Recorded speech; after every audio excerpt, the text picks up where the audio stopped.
Imagine a forex trader, let's call him Frank Damon, who has been monitoring the euro-dollar currency pair for a while. Frank notices that the euro has been steadily gaining value against the US dollar over the past week, and he decides to enter a long position, expecting the trend to continue. He sets a target for a 100 pip gain. As the trade progresses, the euro indeed starts to appreciate further, and Frank's position is now showing a 50 pip profit. However, at this point, a sudden geopolitical event occurs, causing the value of the euro to plummet against the dollar. He is now faced with a potential loss if he doesn't exit the trade.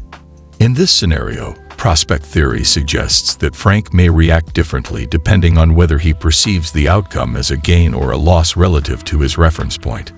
If Frank perceives the potential outcome as a gain, that is, exiting the trade with a 50 pip profit, he may become risk-averse and decide to close the trade immediately to secure the profit. This decision is influenced by the idea that gains are valued less than equivalent losses, leading him to prioritize protecting his profit. On the other hand, if Frank perceives the potential outcome as a loss, that is, giving up the 50 pip profit and potentially incurring a loss if the trade continues to move against him, he may become risk-seeking and decide to keep the trade open in the hopes that the market will reverse and allow him to recover the loss. This decision is influenced by the idea that losses are felt more keenly than equivalent gains, leading Frank to take on more risk in pursuit of avoiding the loss.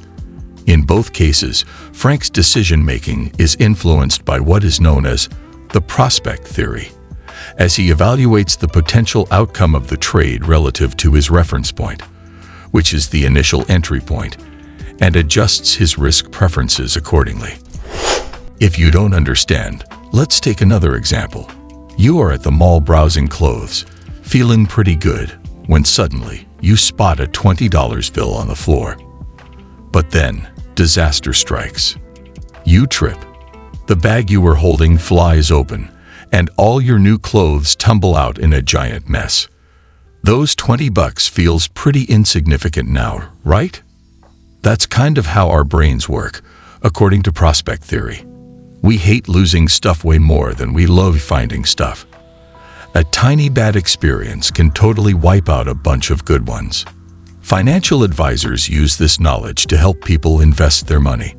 They know you might ditch a potentially awesome investment just because you're scared of losing some cash. Prospect theory says we humans are wired to fear losing more than we love winning. A single bad experience can outweigh a bunch of good ones, making us risk-averse even when the rewards are higher. Think of it like this. Finding a $20 bill feels fantastic, but dropping a $20 bill stings way worse, right? That sting is amplified by prospect theory. The basic idea behind prospect theory broken down in 2 steps. Step 1. Framing the situation, the editing phase. Here, your brain acts like a filter. It takes all the information about the choices and edits it down to a simpler picture. This includes 1. Highlighting the important stuff. You subconsciously pick out the key details, like potential gains or losses, and what outcomes matter most to you. Then ranking your desires. Think of it like mentally creating a list of priorities for what you want to achieve. This step is crucial because it can introduce some biases. If you forget to consider certain possibilities or misjudge the chances of something happening, it can lead to a not-so-great decision later on. Step 2. Making the call, the evaluation phase. Now that you have a clearer picture, it's time to decide. You weigh the odds of each outcome and consider how likely and how good or bad each one would be. But there is a twist. Prospect theory suggests we're not always super logical. We might be more cautious when it comes to big risks, which is being afraid of losing a lot, but more willing to gamble on smaller things, which is hoping for a win. So, the choice that minimizes potential losses often outweighs the chance for a bigger gain. This 2-step process helps us navigate complex decisions without getting overwhelmed by information overload. Even though it's not always perfectly rational, it's a pretty smart way our brains handle tough choices. Prospect theory might mess with our heads a little, But that doesn't mean it's all bad news. Here's how you can turn this knowledge into a superpower. 1. Be honest with yourself about risk. Knowing you're more likely to fear losing than chase gains can help you make smarter choices. Don't let that fear hold you back entirely, but maybe take calculated risks instead of reckless ones. 2. Frame things positively. Our brains respond better to potential gains than avoiding losses. When faced with a decision, reframe it to highlight the good stuff you could get instead of focusing on what you might lose. 3. Don't sweat the small stuff. Prospect theory makes us magnify small losses, so don't let a dropped coffee ruin your day. Focus on the bigger picture and prioritize the long-term wins. 4. Get a second opinion.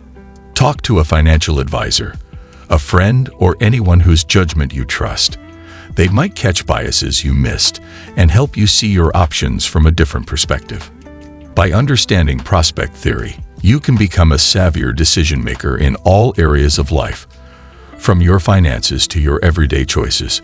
Remember, it's okay to be a little risk-averse, but don't let the fear of losing hold you back from the good stuff. And that's a wrap on prospect theory. If you enjoyed this, leave a comment below about a situation where you think prospect theory might have influenced your decision-making. And don't forget to subscribe for more videos that will make you a smarter thinker.